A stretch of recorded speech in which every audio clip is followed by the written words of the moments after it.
Welcome to our first case study, and today we're going to discuss a very common case in geriatrics. So meet Mary. Mary is 7 years old. Today she lives in the memory care unit of an assisted living facility. She has a walker, she has a hard time with chronic pain, and she depends on other people for many of her activity of daily living. But Mary's story didn't begin here. At age 50, she entered menopause. And like many women in the early 2000s, she had bothersome hot flashes, she had problems sleeping, mood changes, vaginal dryness, recurrent UTIs.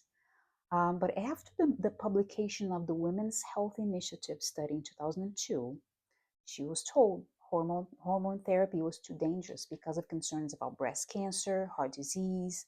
So she never received menopausal hormone therapy. Over the following 2 decades, Mary's health gradually declined. She developed osteoporosis, although she was never diagnosed until she had a hip fracture following a fall. She required surgery. She spent a month in rehab and was prescribed opioid medications for her persistent pain. And even though she spent some time in rehab, she never regained her previous level of function. And now she relies on a walker for mobility. A couple years after her hip fracture, Mary's family noticed some increasing forgetfulness, some difficulty managing medications and finances, and also problems preparing meals and driving. Eventually, she could no longer live independently and moved to an assisted living facility. After moving, she developed recurrent UTIs related to genitourinary syndrome of menopause, in each episode worsening episodes of delirium and confusion. So her cognitive dysfunction was progressing, right? And she was transferred to a memory care unit. Today, Mary takes multiple medications for heart disease following a heart attack 2 years ago. And some of those medications contribute to dizziness and increase her risk of falls. She lives with chronic pain, depression, cognitive impairment, severe function limitations. Now, could Mary's story have been different? No one can say with certainty. But menopausal hormone therapy would not have guaranteed that Mary avoided heart disease, dementia, or disability. We know that. However, based on current scientific evidence, initiating hormone therapy during the early menopause transition, that's between age 60, before age 60 or within 10 years of menopause in the appropriate candidate, that could have been cause some meaningful reduction in her risk factors and contribute to her decline.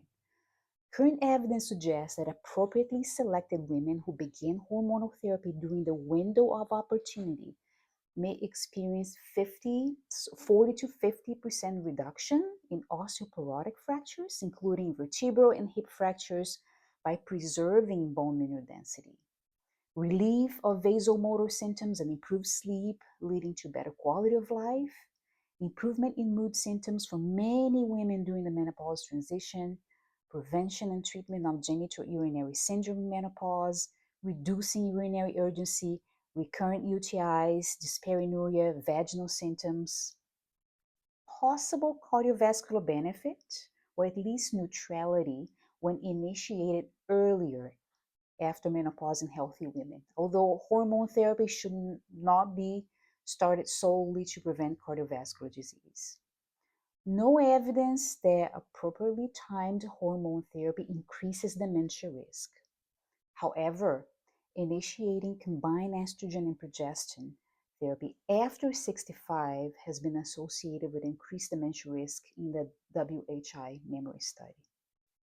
What we know today, the interpretation of the original WHI findings has evolved considerably over the past 2 decades. Two major medical organizations agree that menopausal hormone therapy remains the most effective treatment for vasomotor symptoms. It is also FDA approved for prevention of osteoporosis in women at elevated fracture risk. For healthy women younger than 60 years or within 10 years of menopause onset who have no contraindications, the benefits generally outweigh the risks. And treatment should be individualized based on your age, timing since menopause, medical history, symptom burden, and of course, patient preferences, right? So Mary's case is not meant to suggest that hormone therapy prevents aging or any chronic disease, right?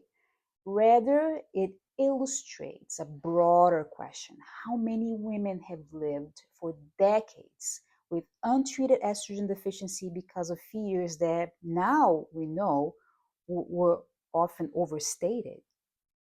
While hormone therapy is not appropriate for every woman, timely recognition and treatment of menopause may help preserve bone health, maintain genitourinary health, improve quality of life, and potentially reduce the cascade of frailty and disability that many women experience as they age.